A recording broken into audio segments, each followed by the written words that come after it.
Raúl, ¿qué Hola tal? Raúl, ¿qué tal? ¿Qué tal, Raúl? Disculpadme, pero he tenido que hacer una actualización de Zoom, que hacía un tiempo que no lo utilizaba y me ha tenido ahí un ratito actualizando. A mí me ha pasado lo mismo, la verdad.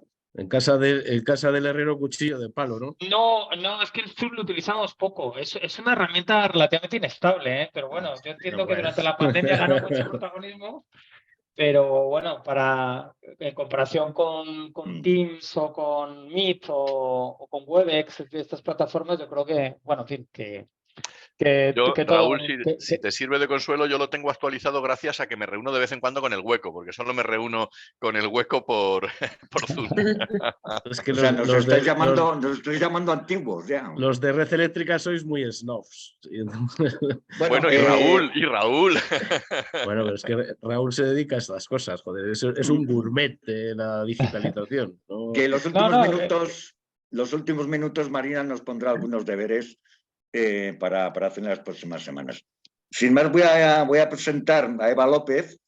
Eva López está en este grupo, pero bueno, podría estar en el grupo anterior, en el grupo de turismo, porque de hecho acaba de crear una empresa que se llama Visionario Hospitality, que me parece que habéis estado en Fitur, ¿no? He leído en alguna parte. Hemos estado en Fitur.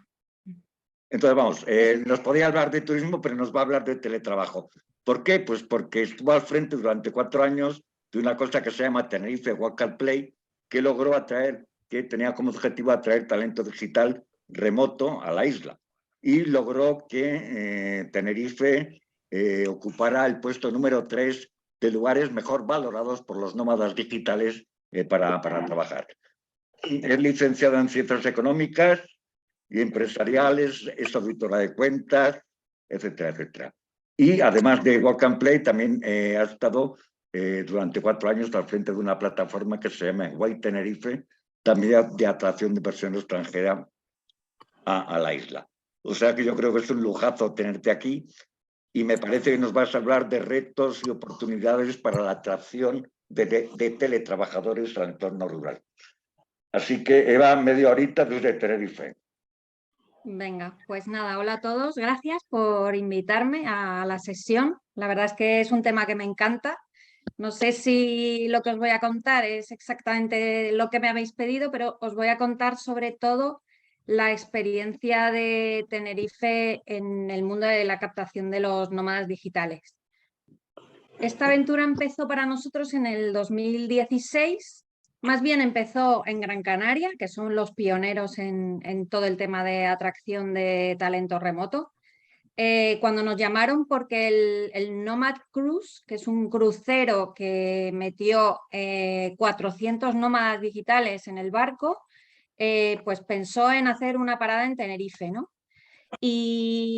Y ese fue nuestro primer contacto con este tema. Les hicimos una actividad que fue una batucada en Tenerife y dijimos, ¿y esto de los nómadas digitales qué es? Como también nosotros nos encargábamos de la atracción de inversión extranjera, os voy a contar un poco el contexto porque se entiende mejor, pues sí que veíamos que había gente que nos tocaba en la puerta preguntando por, bueno, pues cómo instalarme, temas fiscales y demás, pero preguntaban mucho por la comunidad. Y yo los mandaba a las reuniones de jóvenes empresarios de la COE porque no tenía ni idea de qué me estaban hablando y digo, pues a la I os mando el paquete y ya me contáis. Entonces, bueno, después de un recorrido así, pues nos vino un nómada digital que vivía a veces por Lisboa, a veces por Estonia, y nos trajo un proyecto diciéndonos que nos estábamos perdiendo una parte importante de la atracción de un turista que no es turista, sino que es una persona que vive trabajando y desplazándose de lugar en lugar y que nos podía dar visibilidad para lo otro que hacíamos, que era promoción de inversión. Y entonces, bueno, pues dijimos, muy bien, vamos a ver de qué va esto.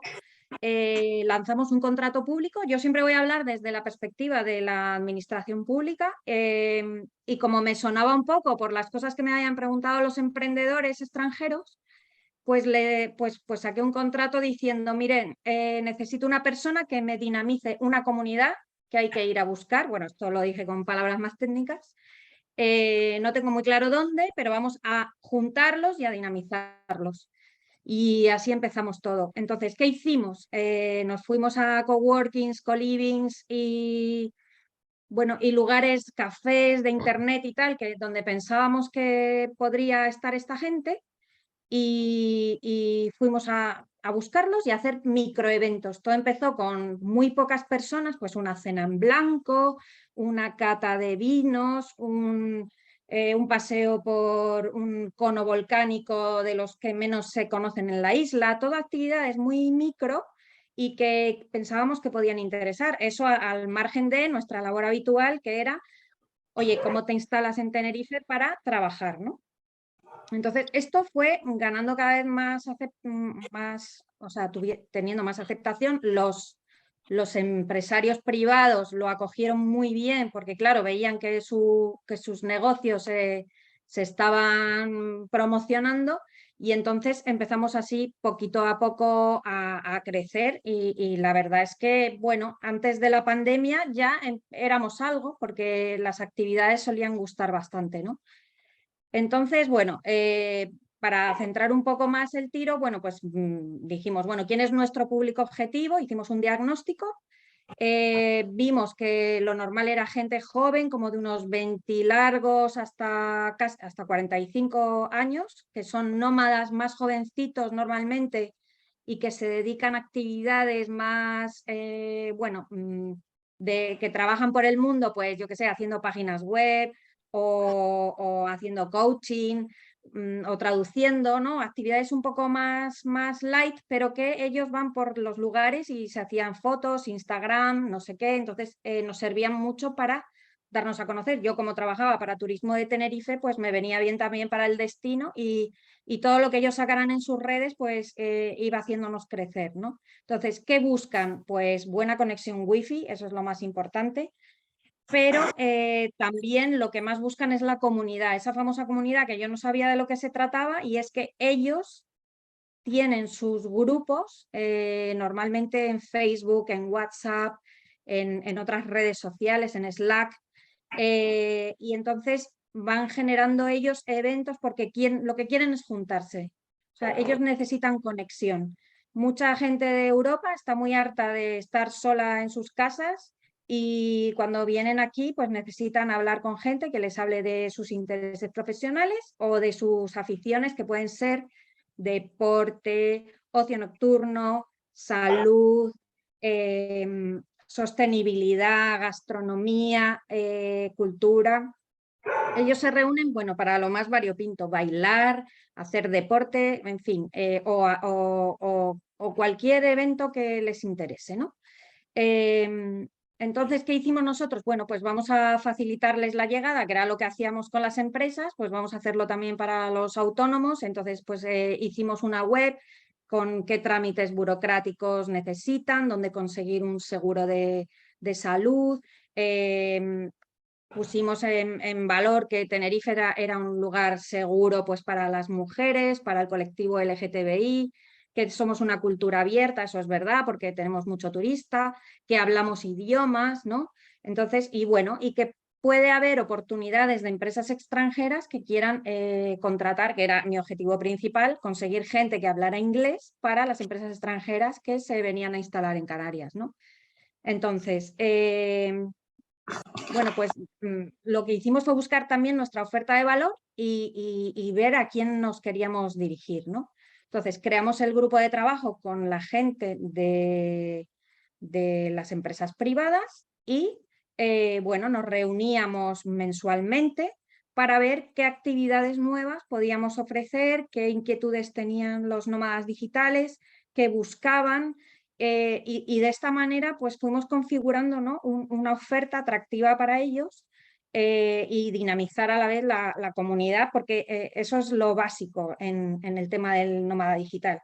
No, muchos hoteles cuando vino la pandemia se intentaron unir al carro, pero esto no funcionó demasiado porque ellos no buscan irse a una habitación de hotel como tal, sino buscar conexiones, ¿no? Entonces, bueno, pues lo dicho, hicimos eventos de gastronomía, de deportes, senderismo, catas de tipo profesional, hasta visitas a fincas de plátanos, porque otro de los grandes intereses de los nómadas digitales es la sostenibilidad. Y como tal, les gusta mucho conocer la cultura local, a ser posible que la gente local se relacione con ellos. Esto nos lo pedían mucho. Que les enseñes, pues si hay una empresa que se dedica a hacer artesanía, que por favor los lleves y aprendan a ver cómo lo hacen. Entonces, y otra de las cosas relacionadas con la sostenibilidad que buscan mucho los nómadas digitales es crear impacto.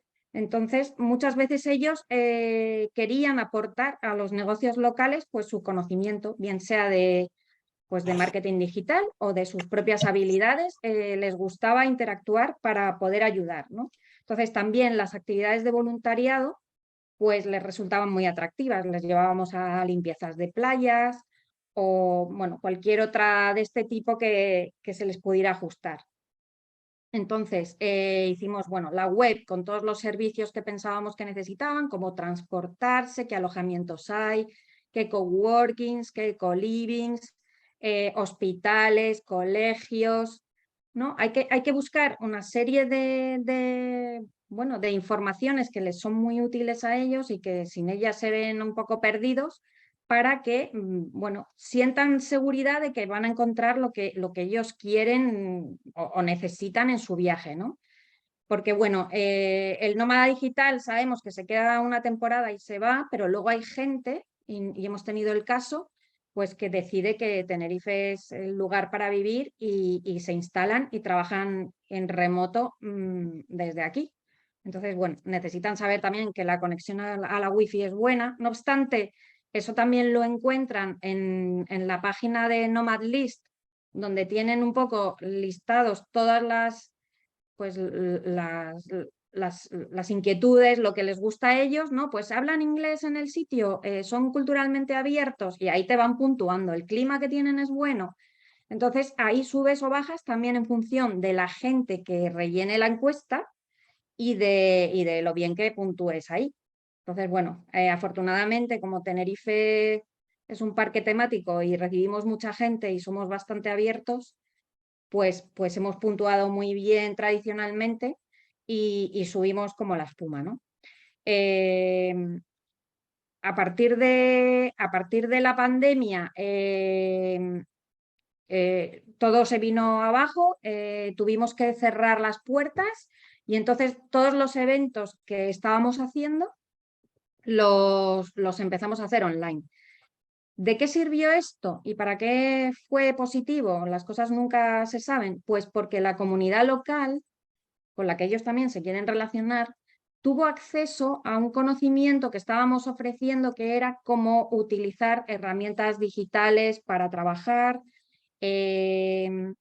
experiencias de los propios nómadas digitales que andaban aquí, que se quedaron un poco atrapados en Tenerife, o gente que sabíamos que estaba trabajando desde aquí, los llamábamos para que nos dieran su punto de vista sobre cómo podía la gente de la isla teletrabajar, un concepto que en España no lo conocía nadie, y entonces fuimos enseñando pues eso, distintas herramientas como Slack, Teams, claro, cosas que ahora nos suenan que son más normales, pero en aquella época no las conocía casi nadie, ¿no? Discord, Trello, o cómo ellos trabajaban con sus equipos en remoto. Entonces, porque es importante también que se trabaje no solo al visitante que viene de fuera, sino que, y eso es en lo que se está trabajando ahora en Tenerife, que la comunidad local sea muy abierta a ellos y maneje los mismos conceptos que ellos.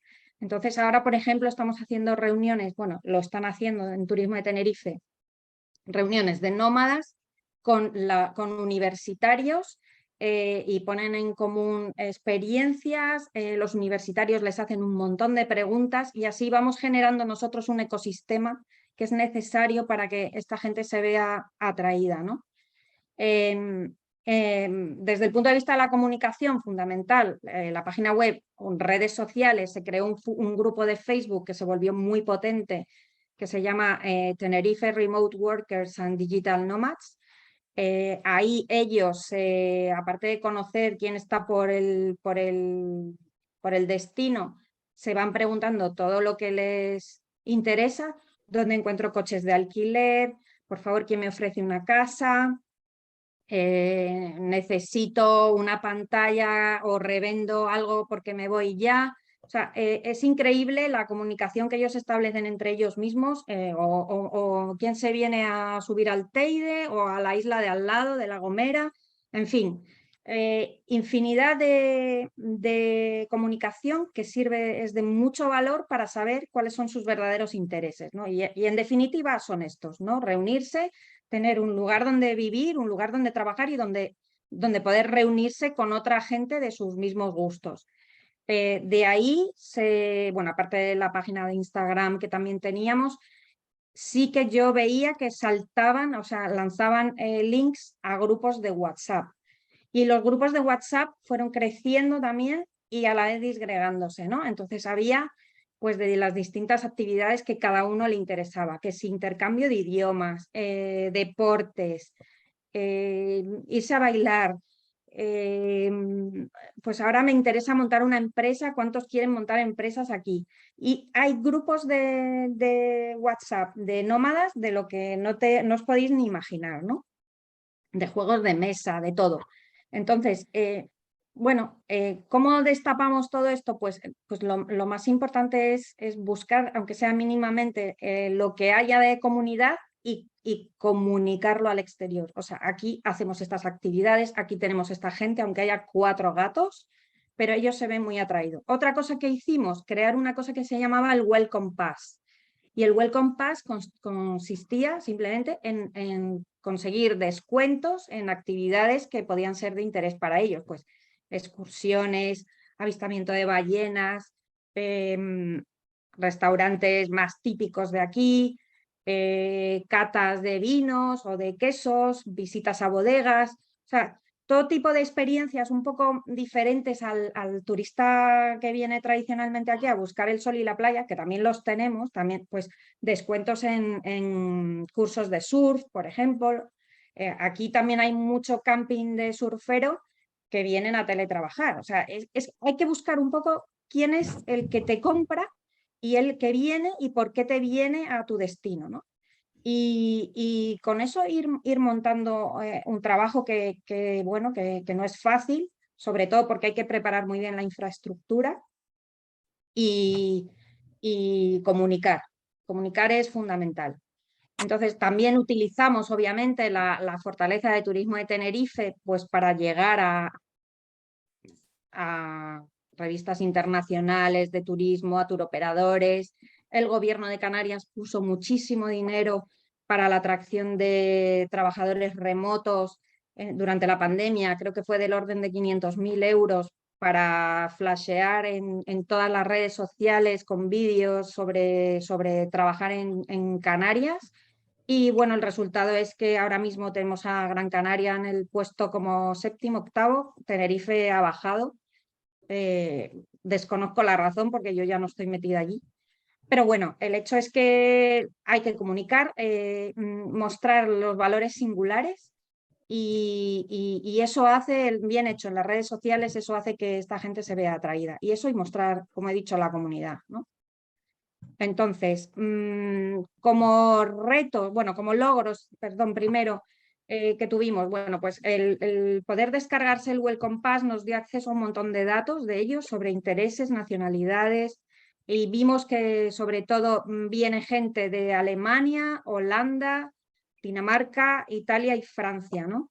Pero bueno, cada vez ya vienen de más sitios del mundo porque luego Tenerife abrió un vuelo a Estados Unidos y también empiezan a venir americanos. Entonces, cada vez esto va creciendo más. También es verdad que nosotros tenemos mucha infraestructura vacacional, porque se tienen que quedar en algún sitio. Entonces, si va a crecer mucho la comunidad, hay que estar preparados para recibirlos. Pero bueno, ojalá todo el mundo pueda decir que esto es así, ¿no? Ahora también el problema que yo veo es que todas las comunidades autónomas se están apuntando a este carro y cada una por su cuenta, ¿no? Y yo creo que esto debería ser una labor más conjunta. Y además, hablando de poblaciones pequeñas, como es el caso, los pueblos deberían hacer una red, una buena red con una marca a lo mejor, bueno, y hay que promocionar los valores de cada sitio, que yo estoy segura de que puede tener mucho alcance eso. ¿Qué más hemos hecho? Bueno, ahora se va a dar un paso siguiente, que es atraer familias, porque vemos que mucha gente viene con familias, pero que el tema de los niños no lo tienen muy trabajado, no lo tenemos muy trabajado. Se van a crear cohousing, o sea, casas compartidas para que vengan familias extranjeras, porque ya están empezando a demandar ese tipo de servicio, ¿no? Y bueno, de esta manera se puede ir creciendo. Es verdad que Tenerife es diferente a la península, pero la esencia de lo que es un nómada digital y un trabajador remoto, que al final lo que buscan es unos, pues, un sitio para estar en conjunto con gente, convivir, un co-living, que es un sitio donde ellos tienen una habitación y un baño y comparten las zonas comunes, coworking para trabajar con gente un poco afín y poder conocerse y tener sinergias, pero bueno, estos se nos van. Y luego están los trabajadores remotos, que ahora después de la pandemia, pues se ha visto que la gente, muchos no quieren volver a la oficina. Si las normativas de los países lo van permitiendo, porque también hay mucha pelea con esto a nivel fiscal, donde se quedan los rendimientos de cada uno de estos trabajadores. Irlanda, por ejemplo, no quiere perder ni por nada a mucha gente que tiene trabajando allí, porque ellos lo consiguieron bajando impuestos, y ahora si la gente se le va a trabajar fuera, pues van a perder un montón de ingresos no públicos. Entonces, por eso muchos países son reticentes a permitir que los nómadas o que la gente trabaje en remoto más de un determinado tiempo, ¿no? en los países. Porque una cosa es ser autónomo y poderte ir por el mundo, y otra cosa es teletrabajar para una empresa y poder trabajar desde cualquier lugar del mundo. Eso, la posibilidad ya depende mucho de las normativas de cada país, ¿no? En España, por ejemplo, creo que se permite trabajar un 30% de la jornada en remoto, que luego la empresa y el trabajador tienen que determinar si es de la semana 3 y 2 días, o si en el mes es el 30% y el 70%. Eso ya se distribuye según la empresa. Entonces, estas circunstancias hay que tener en cuenta, que no todos los países lo están permitiendo. Entonces, los más, digamos, amigables en este sentido pueden ser Holanda, Dinamarca y Alemania, pero que hay países que uno piensa que estaría muy bien que se viniera esta gente, que pasa mucho frío en su país, pero la realidad es que se van a venir, pero por poco tiempo, no van a venir aquí a quedarse.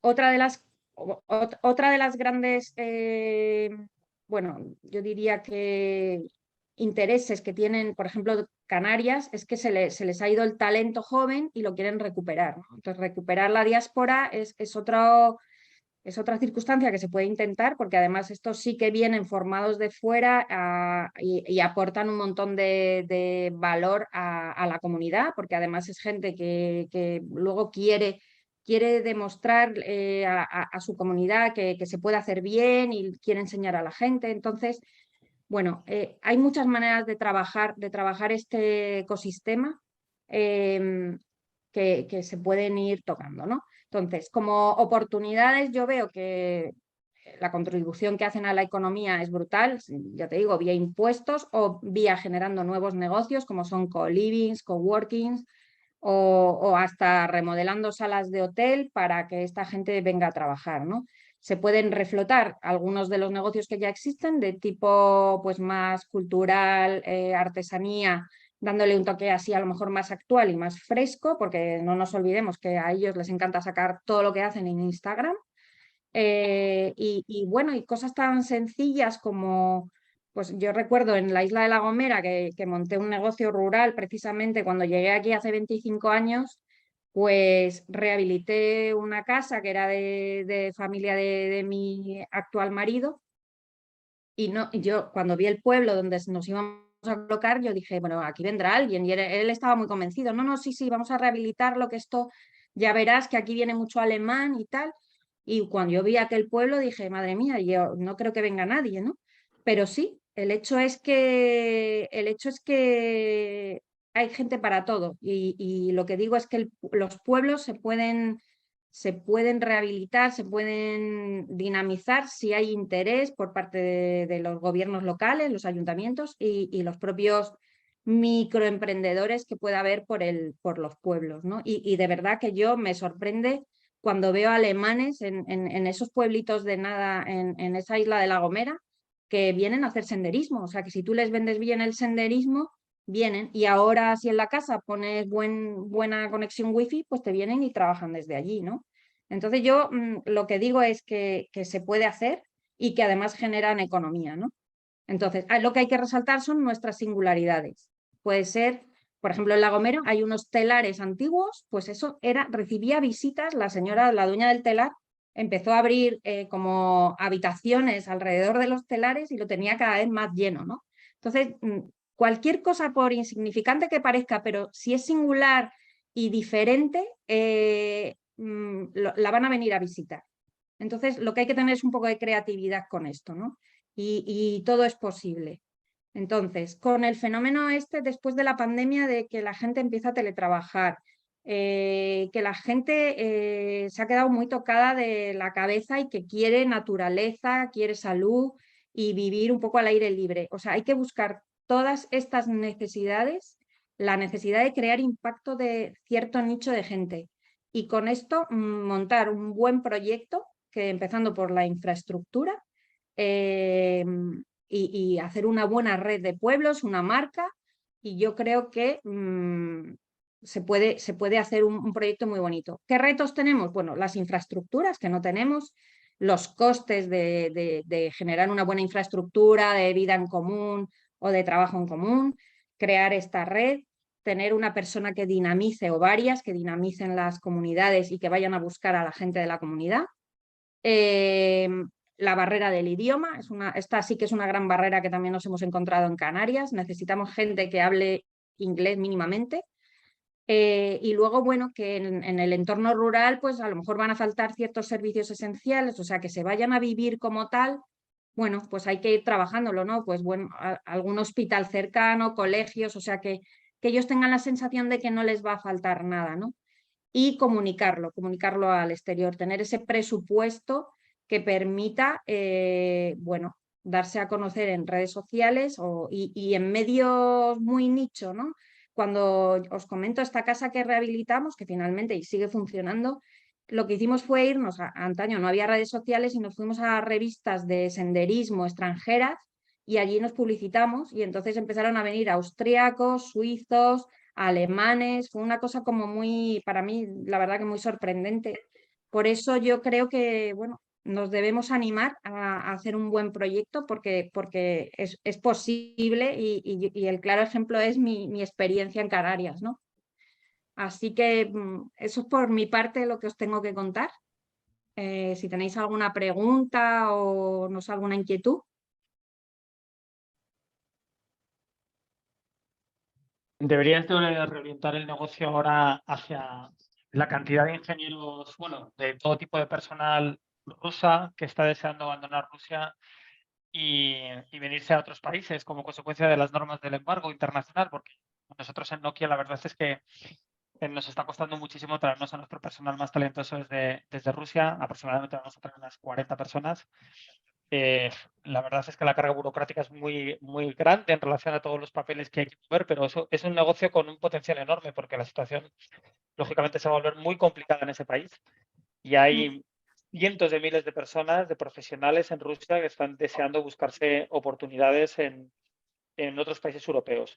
Es cierto que tradicionalmente los rusos siempre han emigrado a países del Mediterráneo más oriental. Chipre, por ejemplo, es un destino habitual, Grecia, pero también a España les encanta. Y nosotros en Nokia, ya te digo, aproximadamente 40 han decidido reubicarse en España y las Islas Canarias estuvo entre los destinos que ellos pusieron encima de la mesa.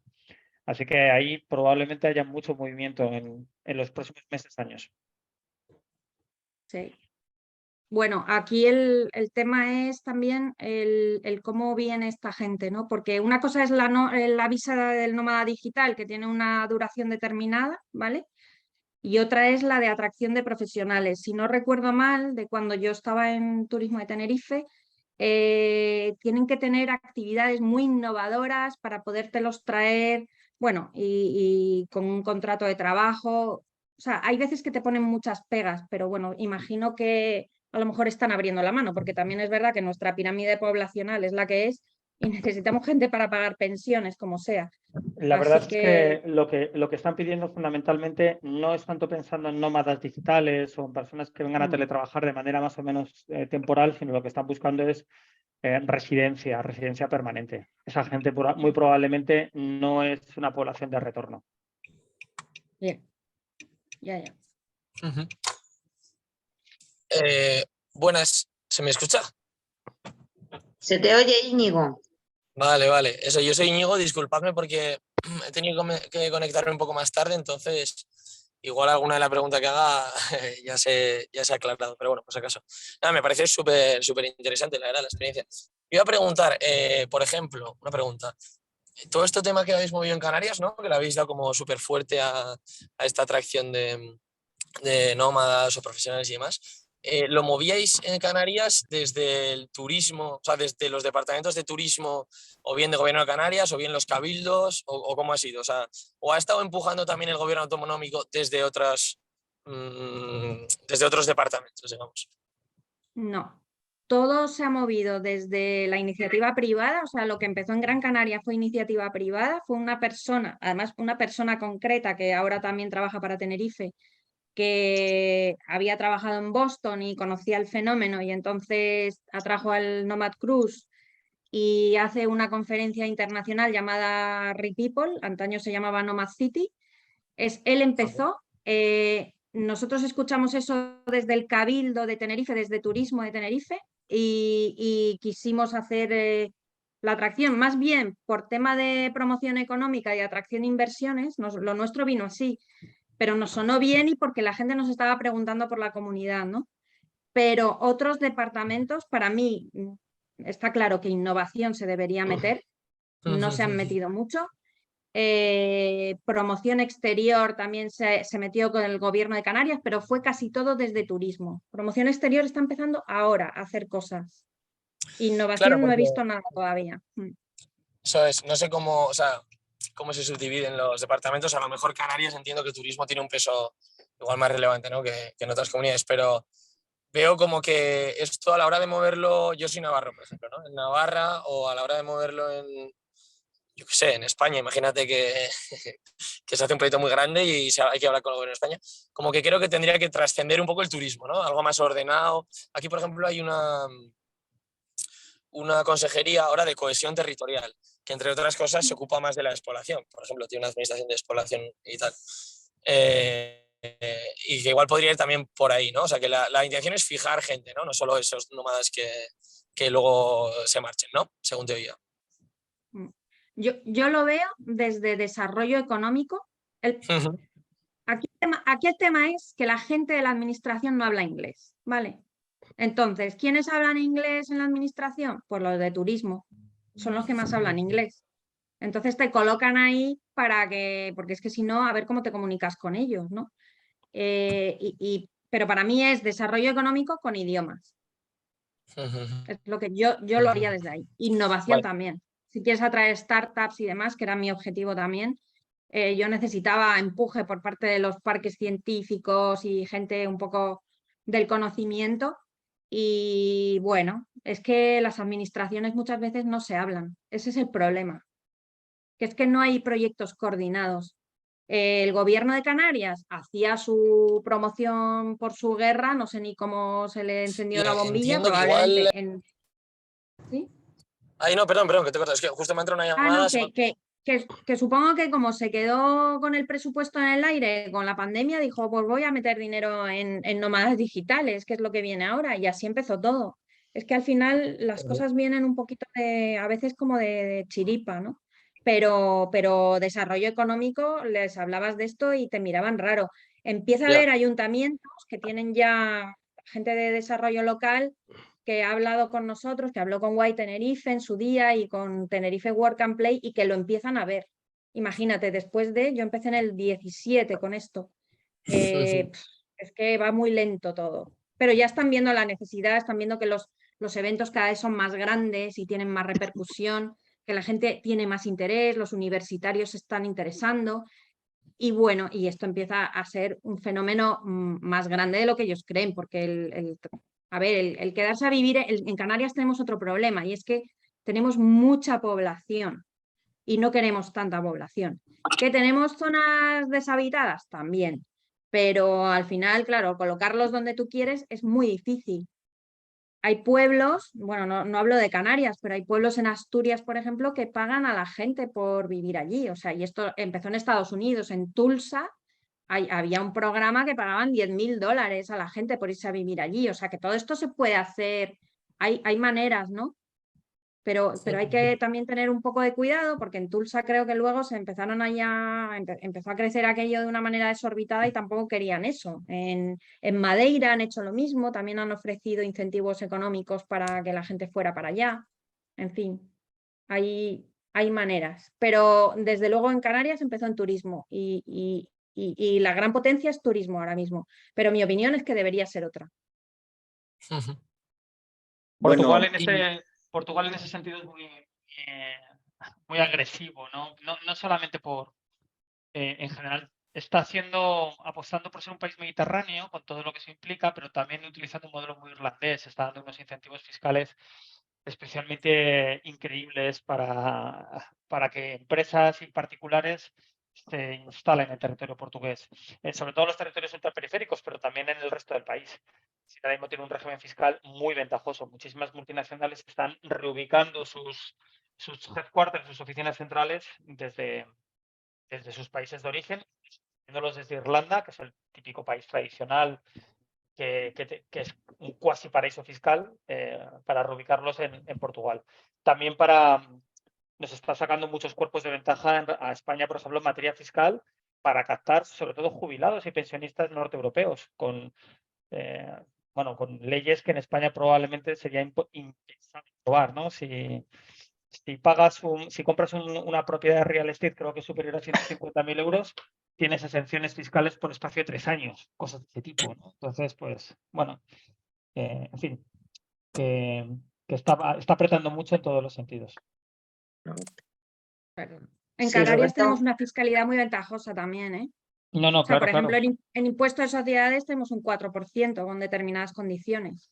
Claro, Eso, bueno, eso veremos si se mantiene, ¿eh? Porque no te lo digo por frustrarte, pero claro, Canarias como territorio ultraperiférico de la Unión Europea tiene unos regímenes fiscales muy especiales, pero muy probablemente en los últimos 4 o 5 años la Unión Europea está trabajando cada vez más hacia una armonización fiscal para eliminar esos paraísos fiscales que hay dentro de la Unión. Por ejemplo, países como Luxemburgo, como Holanda, que también tienen estos territorios coloniales, Curazao, etcétera, que son paraísos fiscales.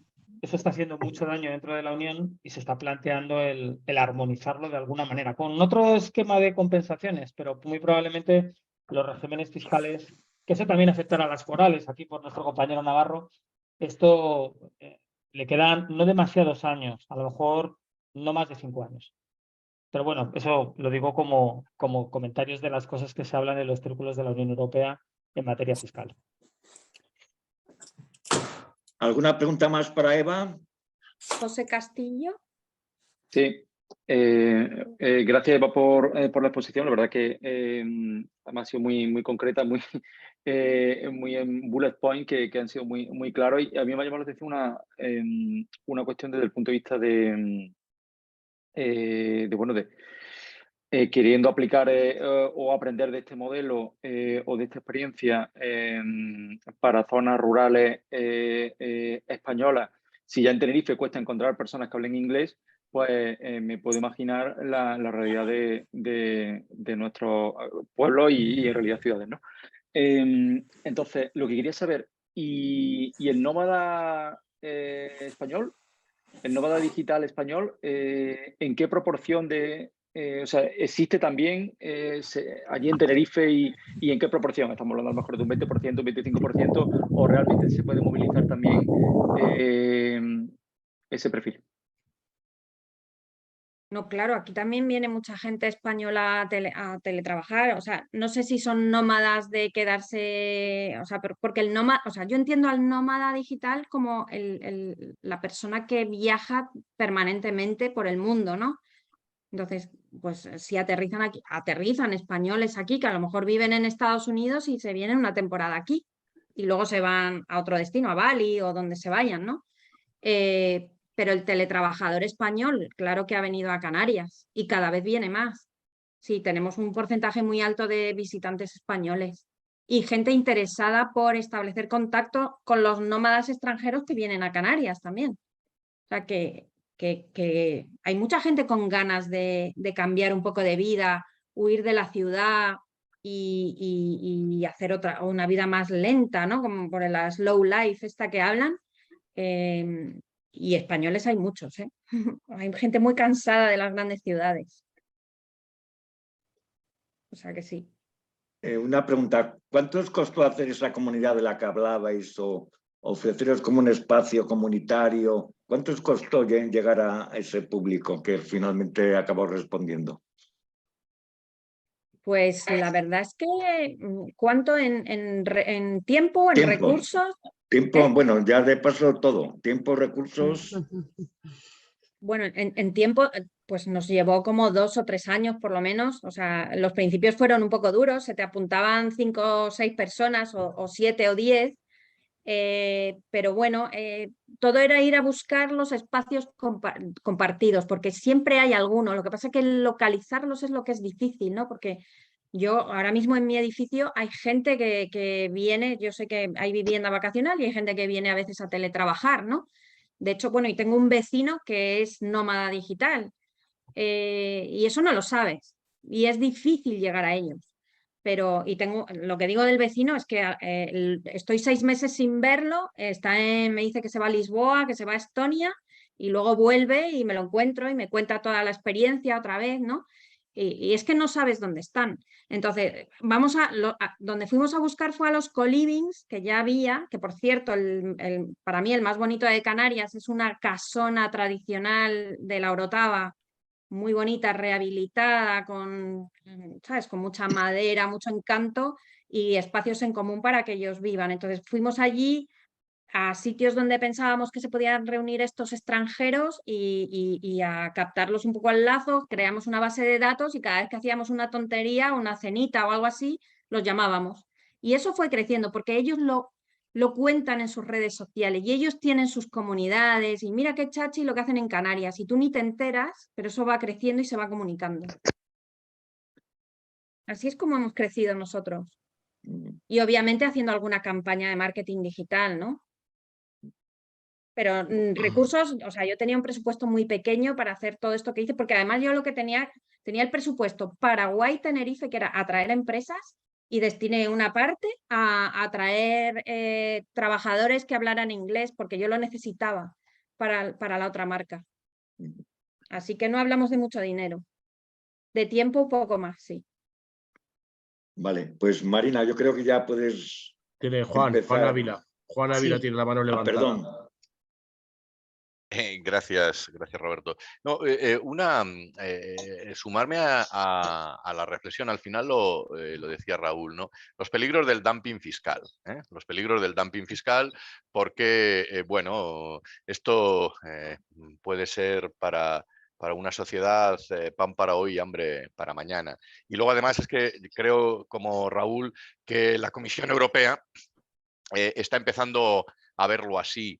Y me da la sensación que vivimos en un contexto que va a durar algunos años, nada es eterno, donde esta cuestión se va a intentar plantear. No sé hasta qué punto se puede lograr una armonización fiscal, pero los tiros ahora van por ahí. Oye, igual dentro de 10 años estamos, o de 5 años estamos en una situación y vuelve a ser otra vez que cada uno haga lo que quiera. Y luego un comentario. Sobre todo a nivel, disculpa, sobre todo a nivel de países, por favor. es decir, hacerse Claro, competencia desleal entre países, porque a entre eso me refería. territorios, es decir, hace mucho tiempo que se está intentando hacer una fiscalidad para territorios despoblados, más bien inferiores. Eso seguirá con incentivos fiscales. El problema es cuando es competencia desleal entre las diferentes naciones.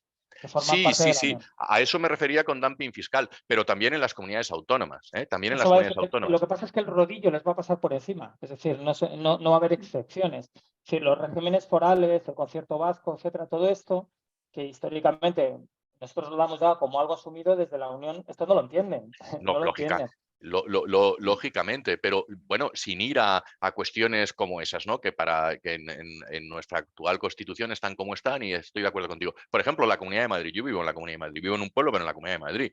Es decir, la Comunidad de Madrid, bueno, pues tiene la política fiscal que tiene, sirve para, no pretendo criticar a nadie, sirve para que aquí se empadronen grandes fortunas que viven en otras comunidades autónomas, ¿vale? Sencillamente empadronarse. ¿Y luego qué pasa? Luego lo que pasa es que la recaudación fiscal a nivel general es más baja cuando se produce dentro de las comunidades autónomas y sobre todo ocurre en los territorios ricos, pagan menos impuestos, la hacienda común es más pequeña y sitios como Soria o como Cuenca, yo que soy conquense, al final lo siguen pagando. Es más, y no pretendo abrir un debate, Joaquín ya lo hemos mencionado en alguna ocasión, en mi opinión yo soy bastante crítico con los beneficios fiscales para luchar contra la despoblación. Creo que sumarse a una carrera de bajada de impuestos acaba deteriorando los servicios públicos, acaba dejando descolgados a los más necesitados y esos ya sabemos dónde están. Pero bueno, no pretendía abrir ese debate. Luego decir otra cosa, ya dado que nuestra red de municipios es de pequeños pueblos, los municipios, los poderes locales, los ayuntamientos, todos tienen una cierta capacidad de maniobra fiscal. ¿Ok? El principal impuesto que cobra un ayuntamiento es el impuesto de bienes inmuebles. Y ahí la ley de haciendas locales establece una horquilla, te dice el máximo y el mínimo. Luego tú te sitúas donde quieras situarte, siempre y cuando las cuentas te cuadren, ¿vale? Porque Hacienda desde el año 2012 eso lo persigue, vamos, lo vigila bastante. Hasta el punto que algunos pensamos, por ejemplo, que una forma de recuperar patrimonio inmobiliario en el mundo rural, un patrimonio que se está deteriorando, podría ayudar a algún tipo de medida fiscal de este tipo, ¿vale? Pero los municipios, un municipio, por pequeño que sea, tiene competencias para, digamos, hacer alguna bonificación fiscal. Esto yo no lo haría, ¿vale? Yo no haría una bonificación fiscal a una persona de fuera que viene a vivir a mi pueblo, porque los de mi pueblo se van a enfadar, pero lo podría hacer perfectamente, es legal. En Asturias hay un pueblo que lo hace, Bueno, Te yo digo que no, yo si fuera el alcalde de mi pueblo no lo haría, porque creo que no lo entenderían, pero eso prueba que se puede hacer, efectivamente. No, sí. Mira, concretamente que estoy leyendo, ponga Asturias, las familias obtienen 3.000 euros para instalarse y otros 3.000 euros por cada bebé que nazca allí.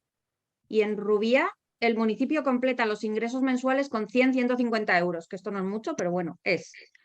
Así que hay pueblos que lo están haciendo. Bueno, pero a mí tampoco me parece política eso, ¿eh?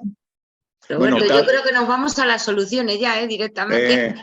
Vale, tal vez la cuestión impositiva se escapa un poco de este humilde grupo, así que vamos a dar paso a Marina.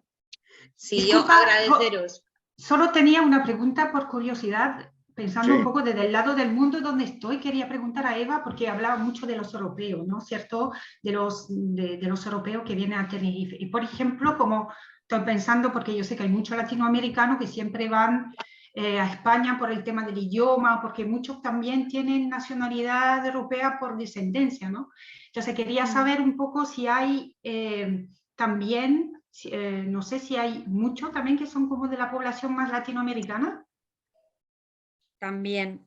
Con estos teníamos el problema de que no tenían, al no ser europeos, tenían que hacerse un visado, ¿vale? Y hasta ahora, hasta que salió la visa de nómada digital, lo que hacíamos era buscarles, bueno, yo me acuerdo que eso me los tuve que estudiar, la visa del emprendedor. Tenían que venir a hacer algo que a mí me interesaba, que era montar una empresa. Y entonces les buscábamos la visa del emprendedor, que no la conocía nadie, que cuesta un montón sacarla, pero que algunos se la sacó de esos países, argentinos, peruanos, sí que les ayudábamos con eso también. Y hay muchísimo interés de Latinoamérica En Canarias, por lo menos, mucho venezolano que se viene. Los que tienen la nacionalidad pueden venir sin problemas, pero los hay que no y que quieren huir de sus países por razones diversas y que lo intentaban por esta vía. Ahora ya entiendo que bueno, que pueden estar algún tiempito más con la visa de nómada digital, pero que si quieren la de emprendedor, luego esa se puede ir alargando. Se puede intentar, es otra vía que yo veo que está bien. Gracias. Lo que pasa es que hay que documentarla bien, como administración pública te tienes que estudiar tus propias leyes y ayudarlos a venir si es lo que quieren. Y eso es lo que falla mucho, que la gente no sabe qué herramientas hay para que la gente venga. Eso pasa mucho. Gracias. Marina.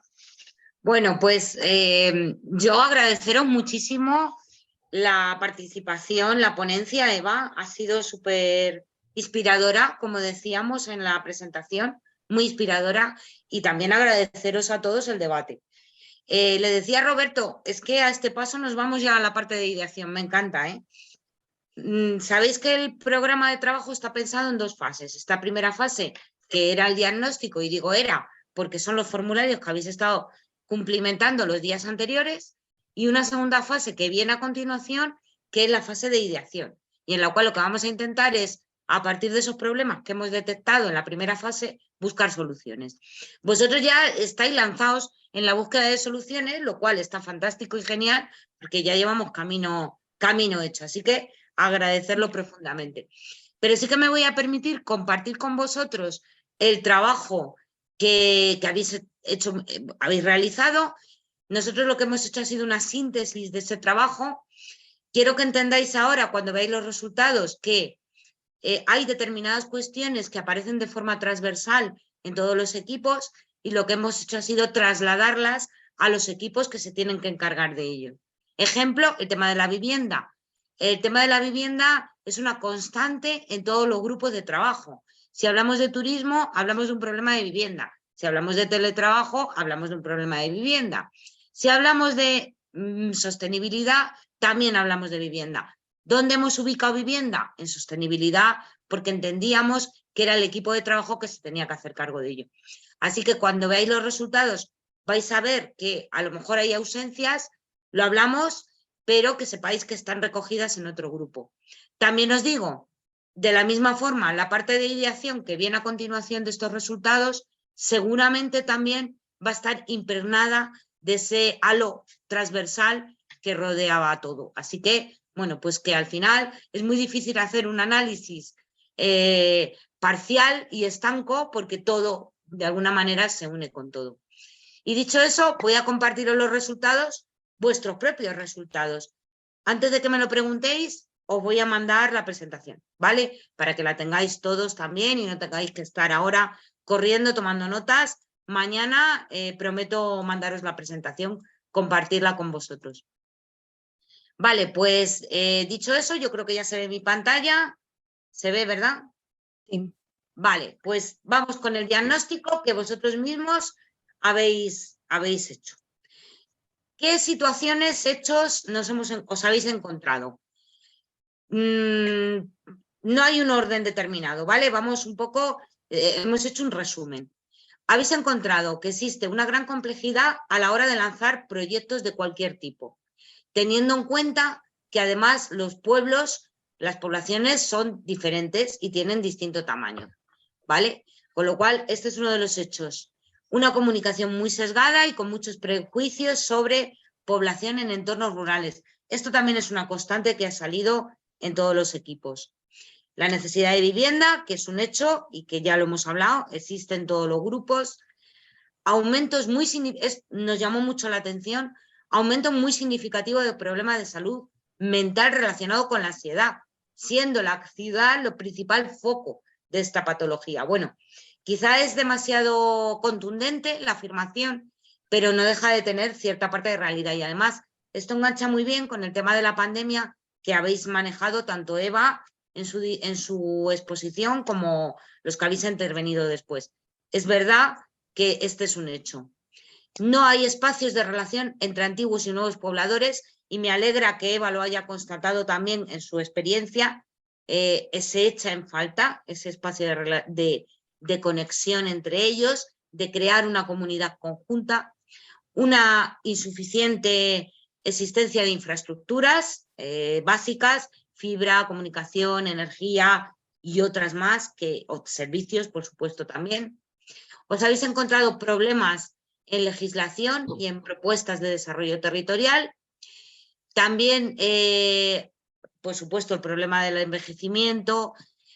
Los prejuicios es algo que salen con mucha frecuencia.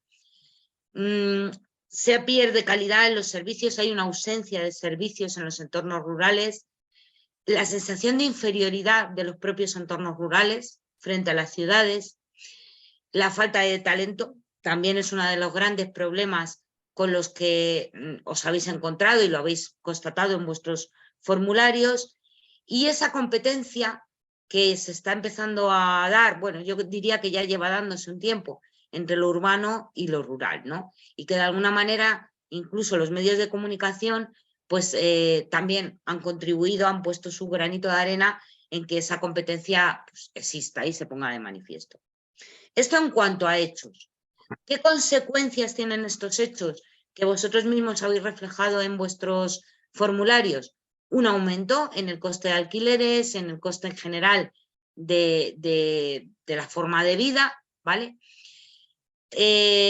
Aparecen propuestas de promoción como consecuencia también de pueblos acogedores, como la propia Red Nacional de Pueblos Acogedores, que, bueno, pues son propuestas que aparecen en diferentes lugares como respuesta a esa necesidad de cambio que habéis puesto de manifiesto.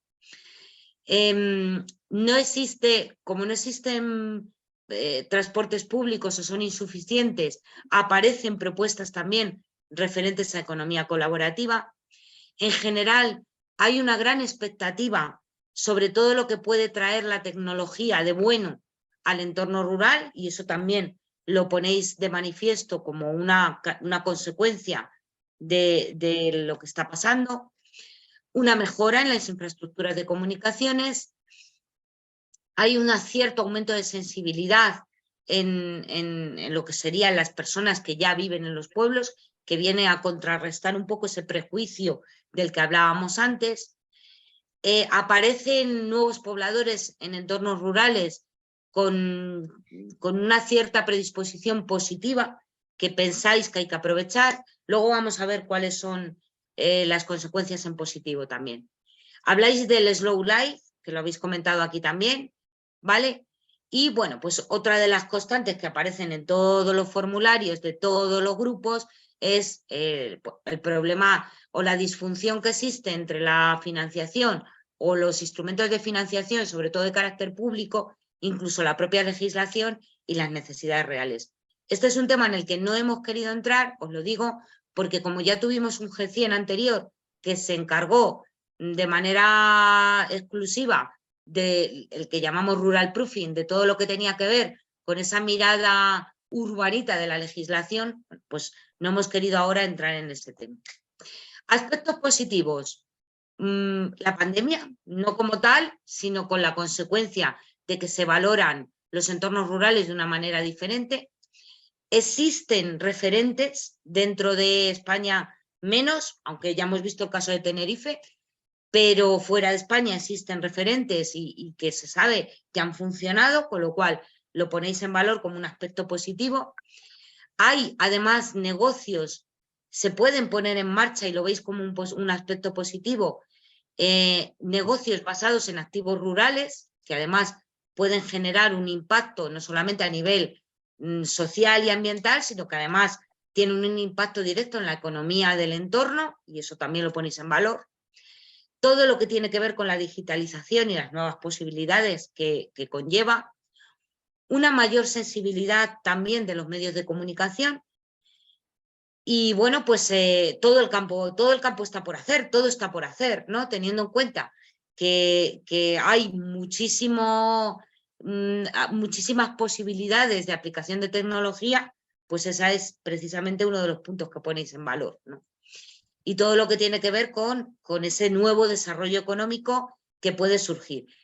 Tener en cuenta que vuestro equipo se se da mucho la mano con el equipo de economía digital. Entonces hay algunas cuestiones que las hemos pasado al grupo de economía digital y otras que mencionaban en el grupo de economía digital que hemos traído aquí porque de alguna manera pues se unen, ¿no? Hemos querido recoger también a modo sintético, en forma de preguntas, todas esos halos de inspiración que vosotros mismos habéis puesto en vuestros formularios. Entonces, aparecen cuestiones como, ¿se podría fomentar, como ha hecho la Diputación de Tarragona, que no lo conocíamos y no lo habéis enseñado, la posibilidad de facilitar locales para nuevos negocios en entornos rurales? ¿Se deben mantener los mismos criterios y normativas a la hora de poner en valor los activos patrimoniales? Esto es un tema que le hemos pasado directamente al equipo de sostenibilidad.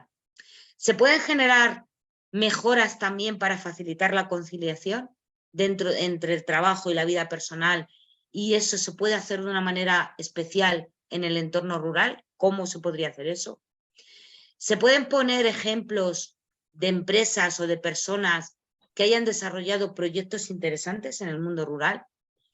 ¿Se pueden crear también propuestas culturales interesantes? Esto lo hemos pasado ya al equipo de turismo y de cultura. El tema de la fiscalidad, que no me voy a detener en ello porque ya lo habéis hablado. Y como conclusión, hemos preparado un DAFO de vuestro área de trabajo, que ahí tenéis. Os comparto el DAFO. ¿Qué hemos encontrado en el DAFO? ¿Qué debilidades habéis encontrado en materia de nuevos pobladores, teletrabajo, servicios a la ciudadanía? Bueno, pues habéis encontrado todos, y además no solo vuestro grupo, sino todos los equipos han encontrado un problema de infraestructuras, de comunicación, tanto a nivel electrónico, comunicación virtual, como comunicación real, movilidad en definitiva. Insuficiente vivienda, que también digo ha aparecido en todos los formularios. El envejecimiento de la población. Además, una de las debilidades que habéis encontrado y que hemos querido destacar aquí en este grupo es que veis las sociedades rurales como sociedades muy cerradas, con lo cual puede existir un cierto problema a la hora de integrar nuevos pobladores y por eso hemos querido ponerlo aquí en este grupo. Una oferta de empleo poca diversificada, poco atractiva, teniendo en cuenta además que estamos ante una generación joven súper formada. Una ausencia de guías o de inventarios de servicios en los pueblos para nuevos pobladores. Ahí tengo que deciros que la Red Nacional de Pueblos Acogedores sí tiene esa guía de servicios asociada a cada uno de los pueblos que forman parte de la red, pero es verdad que no es común. Amenazas que habéis encontrado, todo lo que tiene que ver con normativa, que además está preparada para lo urbano y que, como digo, esto no lo hemos tocado porque es un tema que ya tocamos en Rural Proofing. Una masa crítica insuficiente para resultar atractiva económicamente a operadores de infraestructuras y transporte. En general, esto es un problema a la hora de poner en marcha nuevos servicios.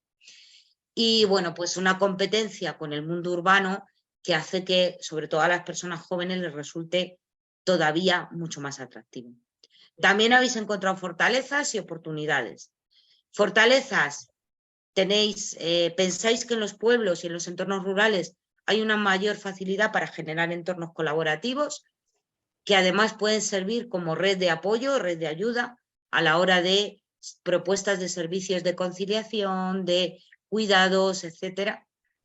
Una gran oferta de activos dentro del mundo rural que pueden servir como palanca para desarrollar nuevas líneas de negocio. La capacidad para crear una oferta de servicios con un mayor nivel de personalización, ya que va a haber siempre un menor número de usuarios y en general un menor coste de la vivienda. Bueno, esto dependería del lugar, pero así como línea general, pues ahí lo dejamos porque lo habéis destacado varios de vosotros en vuestros formularios.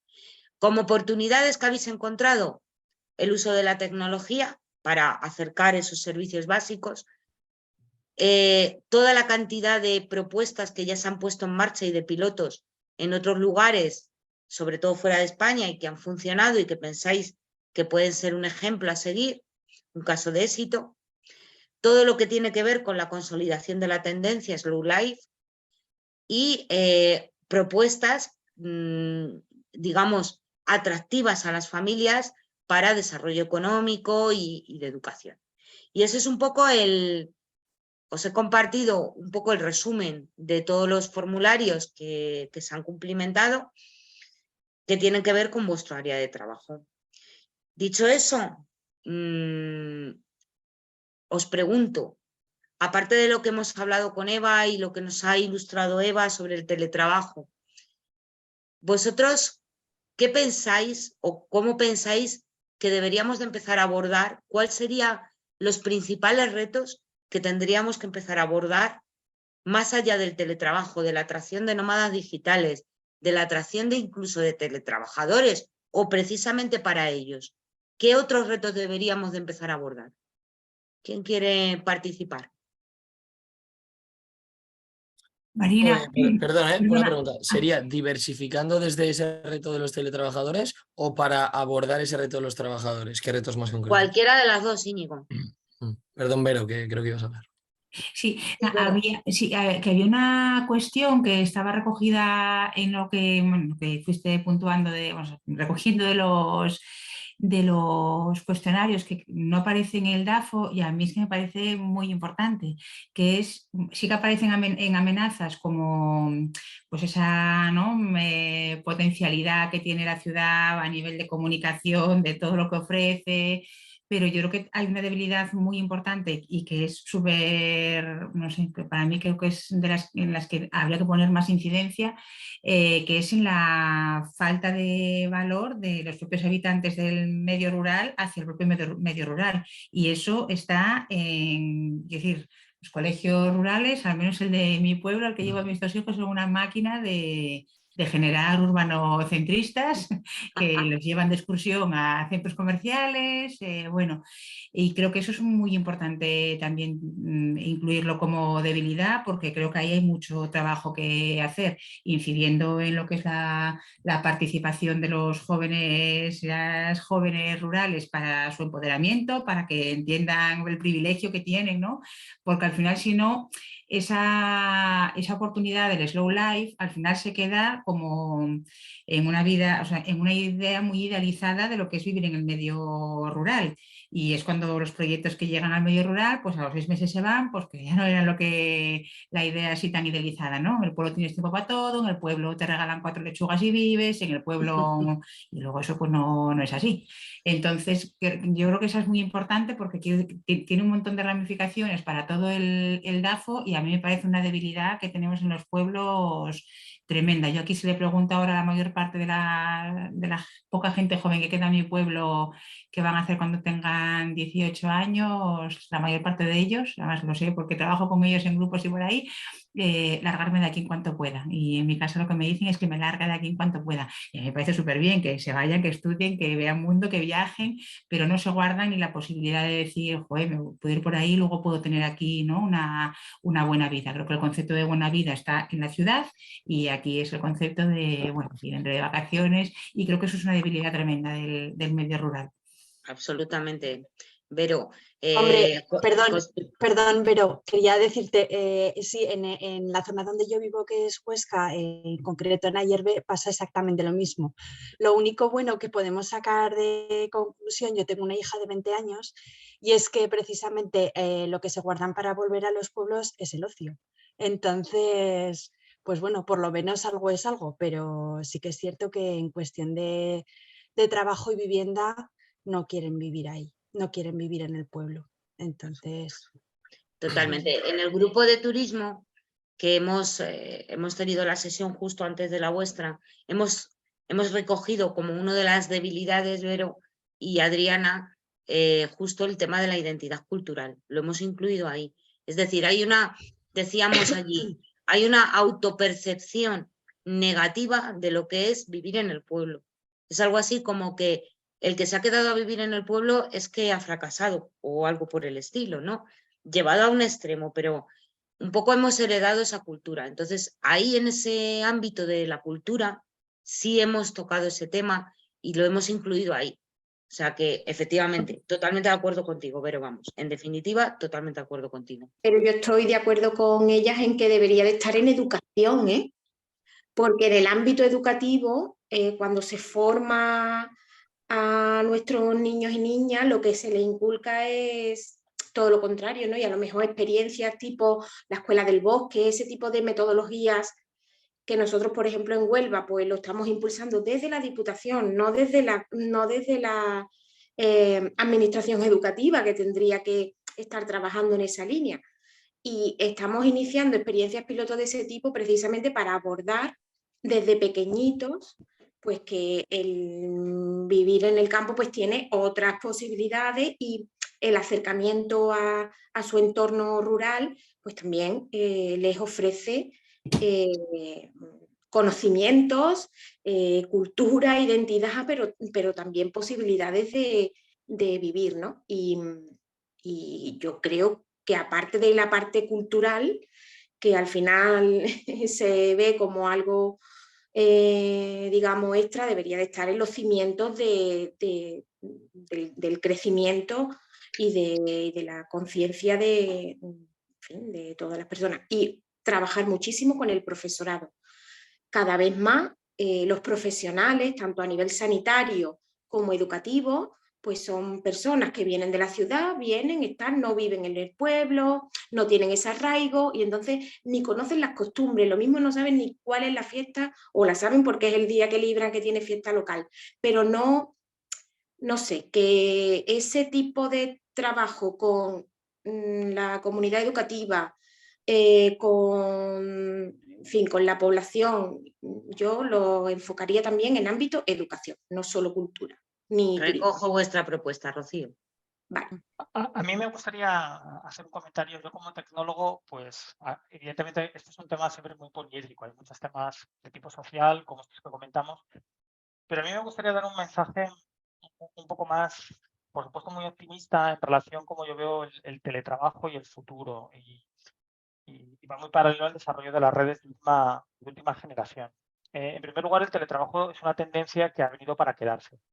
Ya viene siendo así desde hace ya tiempo. La pandemia lo ha acelerado por una serie de circunstancias y en algunos países está ya muy, muy desarrollado. El teletrabajo es un elemento que además conecta con muchas cosas y que nos preocupan a todos. Por ejemplo, con el cambio climático. Es decir, si el teletrabajo implica una reducción en términos de toneladas de CO2 al año espectacular. Permite conciliar la vida personal y profesional. Hay toda una serie de elementos que no solamente estarían centrados en las áreas que a nosotros nos preocupan, sino que son aspectos también sociales muy relevantes que están conectados con el teletrabajo. Y es una tendencia irrefrenable. Hay países que lógicamente lo llevan más acelerado que en otros. En España, bueno, tenemos los países latinos en general, tenemos un concepto todavía muy de presencialismo en el trabajo. Muchas multinacionales que podrían implementar el teletrabajo fácilmente o incluso las administraciones públicas no lo hacen, ¿no? Por un control del personal, porque en lugar de hacer una gestión de competencias por desempeño, les gusta esa supervisión cercana. Eso es un elemento cultural que se irá venciendo poco a poco. Pero grandes compañías de este país, muy tecnológicas y en algunos aspectos, han decidido volver al presencialismo, por lo menos unos cuantos días a la semana. Incluso la ley de teletrabajo que se aprobó hace poco, honestamente, es un poco, ¿cómo te diría?, limitada comparado con la que otros países europeos han aprobado recientemente. Pero antes de hablar de teletrabajo y de otros muchos aspectos, para mí lo relevante es, hablemos de conectividad, porque sin conectividad no hay nada. Es decir, España es un país que todavía tiene muchísimas zonas blancas, especialmente en las zonas rurales, ¿no? Podemos hablar de zonas blancas, zonas grises, zonas rurales extremas o como queramos llamarlo. La prioridad del país durante muchísimas décadas ha sido conectar poblaciones, núcleos de población, conectar personas, que por cierto era el eslogan de mi compañía, ¿no? De Nokia, el Connecting People, ¿no? Lo cual se ha convertido en un eslogan completamente erróneo, porque ahora lo que hay que conectar es cosas y sitios y territorio. Hay que apostar por la agricultura conectada. Por la agricultura conectada lo digo porque es un sector clave en las zonas rurales, pero hay que conectarlo todo, para lo cual hay que llegar a una capilaridad, que es el término que nosotros empleamos, que cubra el territorio extremo a extremo. Es decir, que no quede un metro cuadrado del país sin conectar. Hay diferentes tecnologías, unas mejores, unas peores, unas más rápidas, o con mayor latencia, con menor latencia. Ahora los satélites geoestacionarios de baja órbita, los Starlink, lo conectan todo, ¿no? Pero hablemos de lo que realmente es conexión. Es decir, conexión son dos cosas, es fibra o es 5G. Lo demás no te permite tener una calidad suficiente para emprender. Entonces, el teletrabajo para mí está muy bien, es una oportunidad para las zonas rurales, por supuesto. Pero no nos engañemos, teletrabajar es que yo decido irme a mi pueblo en Soria y conectarme allí y pasarme allí temporadas. Eso está muy bien, porque incluso puedo llevarme a la familia en un momento determinado si tengo un teletrabajo bastante flexible, o puedo pasar largos días allí y voy al supermercado, voy al bar, genero un efecto tractor en la economía, pero es pequeño. Pequeño.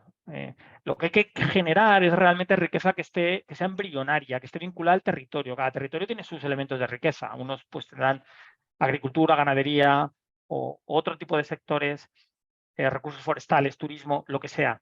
Entonces, eso lo que hay que hacer es permitir el emprendimiento, es decir, que realmente hay unas redes de telecomunicaciones súper potentes que cualquiera pueda decir, esto no es un obstáculo para que yo pueda emprender. Habrá otros, de que aquí se hablarán en otros grupos de trabajo, de muchos tipos de niveles, pero que la conectividad no sea un problema.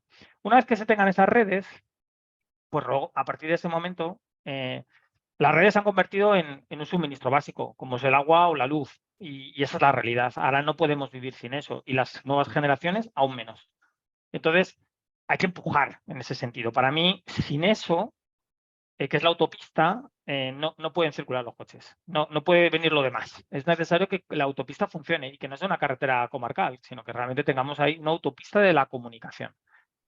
Y para mí ese es el elemento crítico y hay que empujar en todos los sentidos. ¿Se ha avanzado mucho? Sí, pero seguimos teniendo una mentalidad muy de conectar gente y tenemos que empezar a conectar territorio. El 5G, que es un tren del que hay que coger sí o sí, lo que permite es el machine to machine, ¿no? Que las máquinas hablen entre ellas. En las zonas rurales, especialmente con baja población, zonas rurales extremas, esto puede ser lo que garantice por lo menos mantener el nivel de población que tenemos, porque si las máquinas son capaces de hablar entre ellas, se puede reemplazar el factor humano en muchos términos. Imaginemos, por ejemplo, el coche autotripulado, que pueda ir a los pueblitos a hacer todo tipo de funciones, ambulancias conectadas, que puedan transportar a los pacientes no pluripatológicos que necesiten ir a los centros de salud de manera frecuente.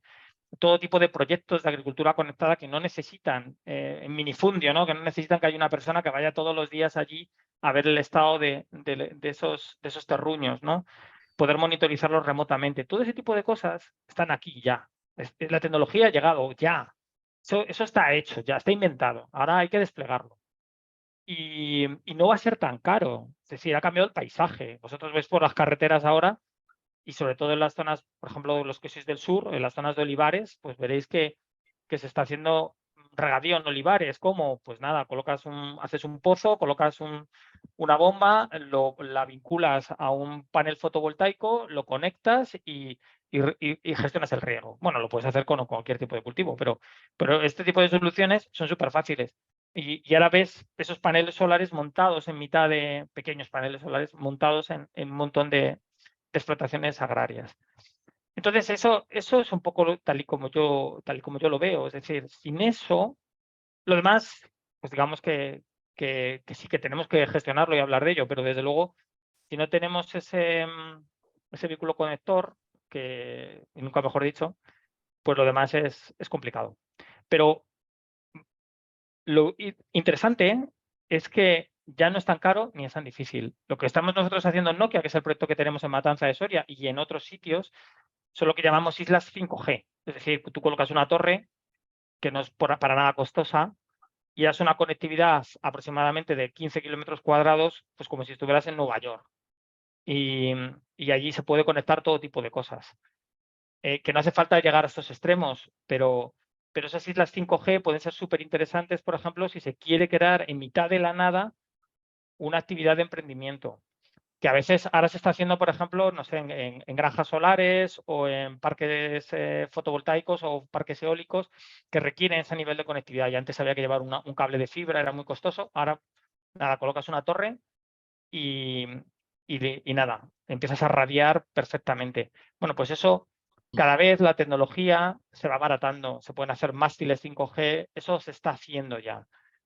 Y claro, queda mucho por hacer, ¿no? Estamos ahora en fase de proyectos piloto, etcétera, pero muchas diputaciones provinciales se están interesando por esto, muchos emprendedores, muchas empresas que no son tan pequeñas, pero que tienen grandes instalaciones o grandes intereses en ciertas zonas. Todo cambia, la economía muta. Ahora, no sé, pensamos, por ejemplo, estamos recibiendo muchas propuestas ahora en Extremadura con el tema de las explotaciones de litio que va a haber. Necesitan conectarlas, es decir, oportunidades hay. Lo que pasa es que, claro, hay que conectar. Y bueno, eso es un poco lo que yo quería decir, pero somos optimistas, porque las cosas van a mejor. Pero eso es lo primero que tenemos que construir. Si queremos que la gente vaya a teletrabajar, lo primero que van a pedir es tener una red de calidad. Como me imagino que le pasaba aquí en Tenerife a nuestra compañera antes, claro, Tenerife, las islas están bien conectadas porque tienen la gente probablemente no lo sepa, pero se conectan las islas con unos cables submarinos que están conectados con la península espectaculares, ¿no? Eso lo hicimos nosotros. Entonces, claro, las Islas Canarias son realmente unas islas muy bien conectadas, más allá de algún pueblo que por su relieve orográfico pues tenga peor conectividad. Pero en general, eso es un esfuerzo que se hizo con los cabildos hace ya unos cuantos años. En otros territorios, pues es asimétrico. Es asimétrico. Hay sitios en donde se está avanzando rápidamente, en otros, pues no se considera una prioridad. Es una de las consecuencias también de que ciertas competencias están delegadas a nivel autonómico y, bueno, en fin, o incluso a nivel diputación. Pero bueno, en fin, lo dejo en este punto y para que abramos debate o hablar de otros temas. Pero para mí, el teletrabajo es una grandísima oportunidad. El teletrabajo, el co-living, todo este tipo de cosas, pero tenemos que, lógicamente, crear infraestructuras. En el pasado, a lo mejor, esas infraestructuras eran carreteras, eran pues otro tipo de infraestructuras más físicas. Ahora la conectividad es fundamental. Gracias. Bueno, muchas gracias, Raúl. Si queremos ser respetuosos con el tiempo, tengo dos manos levantadas, Juan Ávila y Juan Coca. Juan Coca, ¿no has hablado hasta ahora?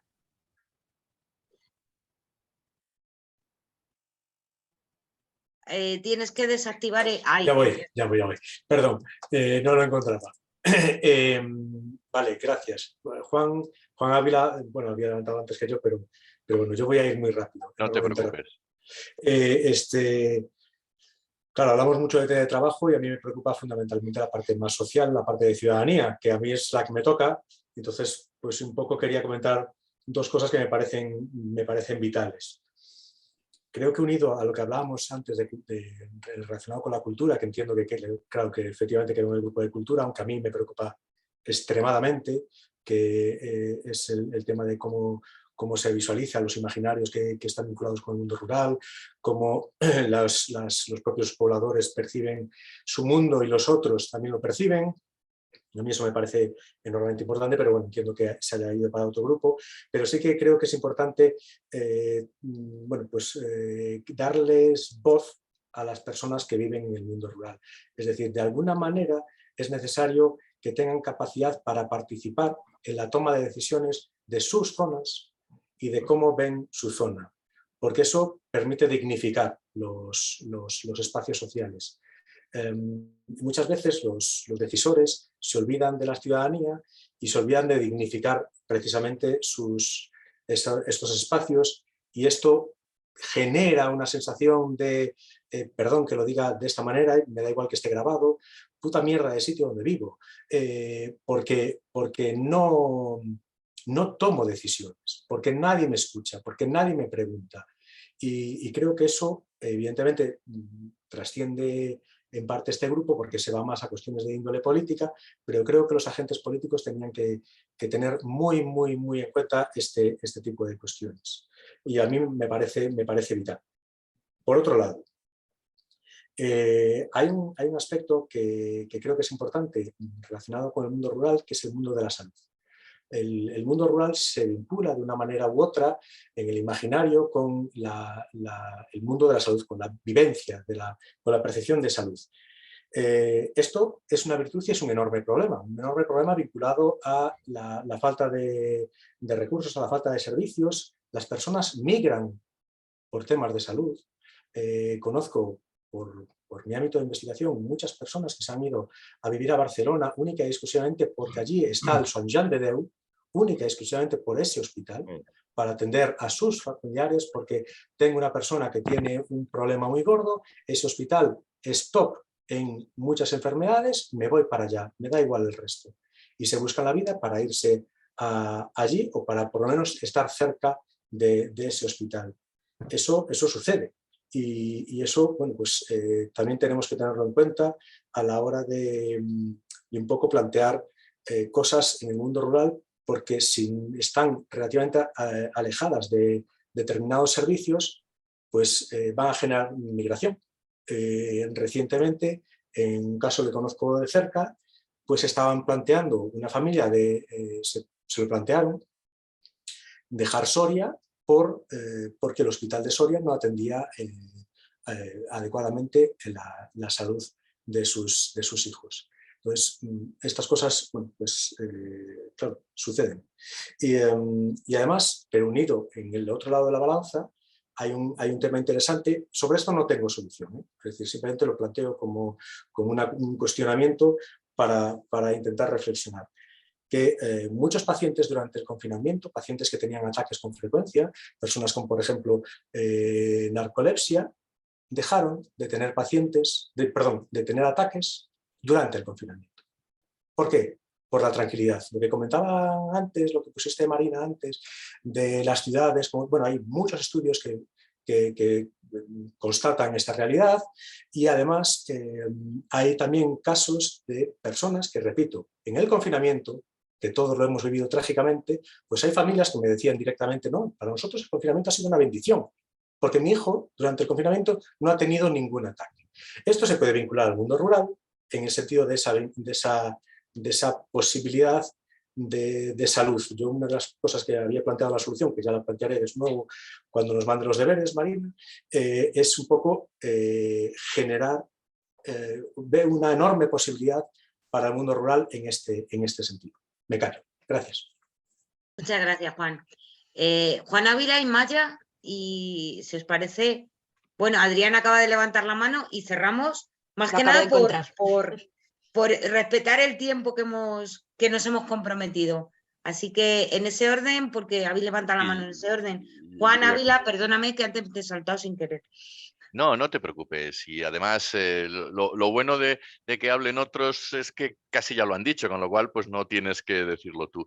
No, yo estoy de acuerdo en la importancia de las infraestructuras, me parece que es una condición imprescindible, pero creo que es insuficiente. Creo que los elementos culturales son básicos. Y lo ha dicho Juan, lo ha dicho antes, bueno, yo no me acuerdo, disculpadme las compañeras que habéis hablado antes, pero es que Juan es el que ha hablado el último y además se llama como yo. Bueno, yo quiero aquí añadir una reflexión. Juan ha dicho algo que es importante, que la gente rural hable, que se les oiga. El problema que tiene el mundo rural es que el discurso del mundo rural, la imagen del mundo rural se ha creado desde el mundo urbano desde hace muchísimo tiempo. Y este es el gran problema. Tenemos que construir, la gente que estamos en el mundo rural, nuestro discurso. Tenemos que decir cómo queremos que se nos vea y probablemente por ahí se nos empiece a ver. Y luego un tema que yo no lo he visto muy claro en las debilidades, y no digo que haya que ponerlo, Marina, pero lo de los servicios públicos. Creo que los servicios públicos, en concreto la sanidad y la educación en el mundo rural, son un gran problema. Y esto requiere bueno, pues que haya una financiación suficiente para ello, ¿vale? O sea, no puede ser dar un servicio público de salud a una población como Fuenlabrada en Madrid, que tiene 200.000 habitantes, es infinitamente más barato que dársela a una provincia como Cuenca, que tiene exactamente los mismos habitantes y 238 municipios, ¿vale? Y casi 300 núcleos de población. Está claro. Muchas gracias, Juan. Recojo vuestras aportaciones. Maya, por favor. Yo también, muy breve. En relación a la experiencia que nos ha expuesto Eva López, una cosa que me ha llamado mucho la atención y que estoy muy de acuerdo, yo como nueva pobladora que viene de la ciudad a un pueblo pequeño, para mí ha sido muy importante en la comunidad. Es verdad que teletrabajar obviamente me ha dado la libertad de escoger dónde ir, pero al final también el aislamiento de una persona que llega nueva a un pueblo es importante y a tener en consideración. Quiero decir, si no desarrollas una vida social, probablemente en mi caso, y creo que muchos nuevos pobladores acabarán por volverse, ¿no?, de nuevo a la ciudad. Y luego solo un factor que no sé si ha salido en ese DAFO, y es el grado de familiarización y de formación pues de las personas más adultas, ¿no?, que justo estos pueblos se dicen que están envejecidos, y que hablando de conectividades, pues igual llega, ¿no?, esa conectividad, ese 5G, pero resulta que las personas no hacen uso de ello. Entonces creo que sí, que también es un factor a tener en cuenta. La formación en las nuevas tecnologías, que también afecta al mundo urbano, especialmente la tercera edad, pero en las zonas rurales incluso con más intensidad. Eso. Perfecto. Adriana, cerramos contigo. Yo también soy muy breve, ¿vale?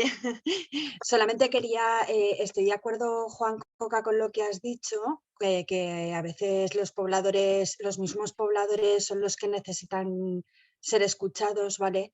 Pero yo tengo aquí anotado una cosa, y es que muchas veces se da la oportunidad a esos pobladores de origen de hablar y no lo hacen, sino que lo hacen por detrás, a escondidetas, como si fuéramos críos. Y yo creo que eso también es un buen problema. Yo creo que habría que, no sé, encontrar la forma de incentivar a esos pobladores originales a que hablaran y a que participaran de las cosas. Yo he organizado muchísimas actividades culturales en Ayerbe, y muchas veces de lo que nos hemos dado cuenta precisamente es de que la gente que menos ha ido es los mismos habitantes del pueblo, y eso en cierta manera te duele, ¿no? Porque dices, jolín, estoy echando aquí el resto para que esto se menee, y luego resulta que no. ¿Por qué? Pues tampoco lo sabes exactamente, pero bueno.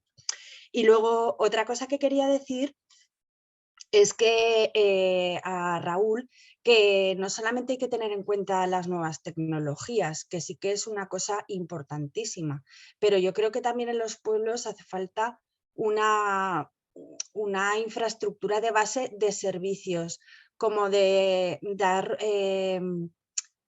una facilidad, ya no que sea económica, ¿no?, como decíamos antes con lo de los impuestos, un tipo de facilidad para que haya una infraestructura de pequeños autónomos, el fontanero, el carpintero, todos estos servicios que no hay en todos los pueblos. No sé, a lo mejor también estoy un poco, mi hermano es carpintero y tiene una carpintería en Ayerbe, entonces soy un poco desensibilizada con el tema. Y yo creo que es importante, ya no solamente lo que es la tecnología, sino también los recursos humanos de Claro, personas. lo que pasa es que la tecnología puede aportar muchísimas cosas a eso, a esas plataformas de emprendimiento, economía circular, a todo ese tipo de cosas. O, por ejemplo, lo que hablábamos antes, el déficit de atención sanitaria o educacional.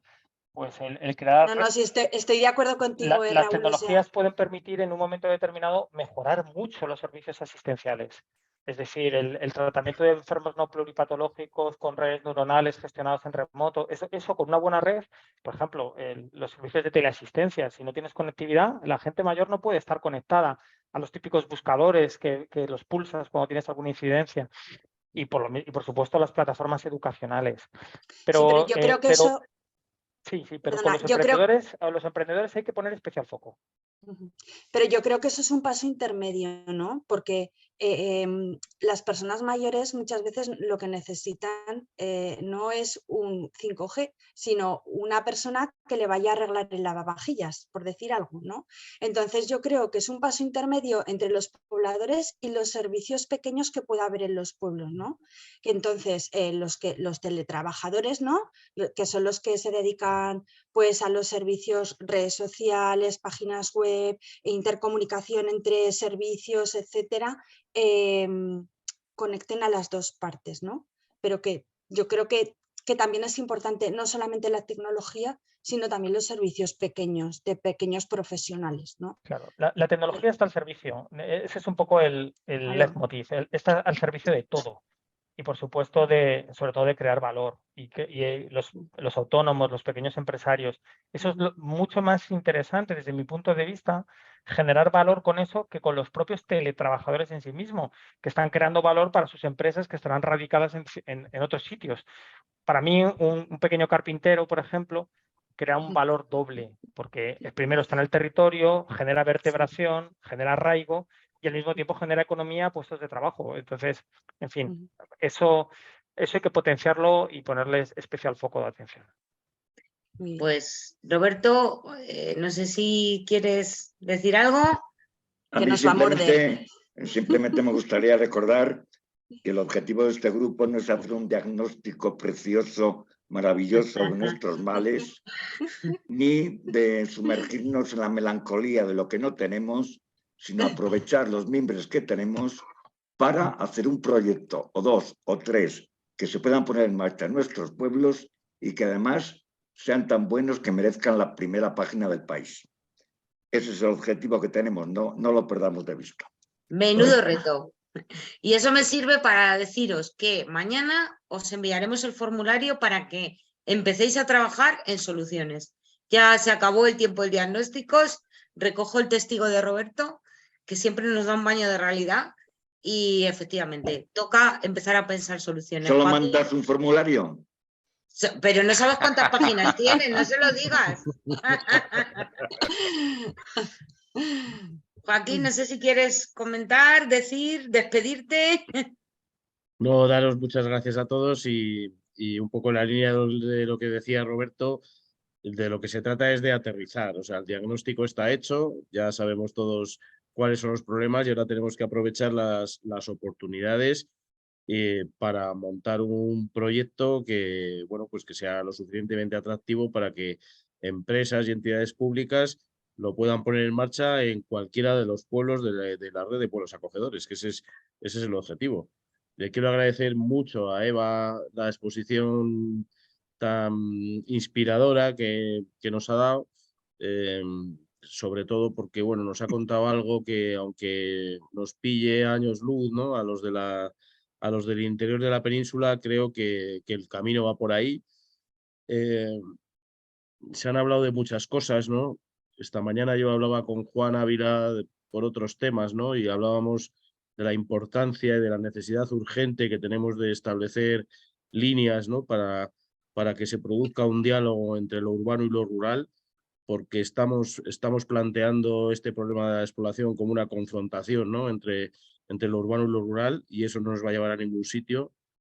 Estamos hablando de intangibles y muy complejos, pero creo que el camino va por ahí. Pero nuestra misión en este proyecto es ser prácticos. Entonces vamos a diseñar entre todos un piloto, o dos o tres, como decía Roberto, que sean lo suficientemente sugerentes, innovadores y atractivos como para que encontrar esa financiación y ponernos en marcha, ¿no? O sea, de eso se trata. Yo quiero también agradecer a Santi y a Marina el trabajo que han estado haciendo y que van a seguir haciendo a lo largo de estas semanas. Es una gozada, o sea, pasar 1 hora y media, 1 hora y 3/4 con vosotros es una maravilla y tenemos un capital humano brutal, no solo en este grupo, sino en todo el G100 y bueno, vamos a seguir adelante. Ya sabéis que hay una jornada, una semana en la que vamos a estar trabajando en el Burgo de Osma, en Soria, de manera presencial para formular esos proyectos. Nos parece muy importante porque eso es lo que nos va a permitir pasar de las musas al teatro y anunciaros, no sé si hago bien o mal, porque Roberto es el responsable de comunicación, anunciaros que ya tenemos confirmado que el 20 de abril, jueves, en el auditorio del Jardín Botánico en Madrid, presentaremos el resultado de todo nuestro trabajo a las empresas que están dentro de la Fundación Seres, que son pues, las empresas más importantes de España. Les vamos a contar el resultado de nuestro trabajo y les vamos a invitar y les vamos a pedir que nos echen una mano, no a nosotros, sino a los alcaldes y alcaldesas de los pueblos acogedores que forman parte de este proyecto, a sacar esos proyectos adelante en sus municipios. Así que muchísimas gracias y nada, seguimos trabajando. Gracias. Adiós a todos. Buenas Un placer, noches. un abrazo. Gracias. Buenas Un tardes. abrazo, hasta luego.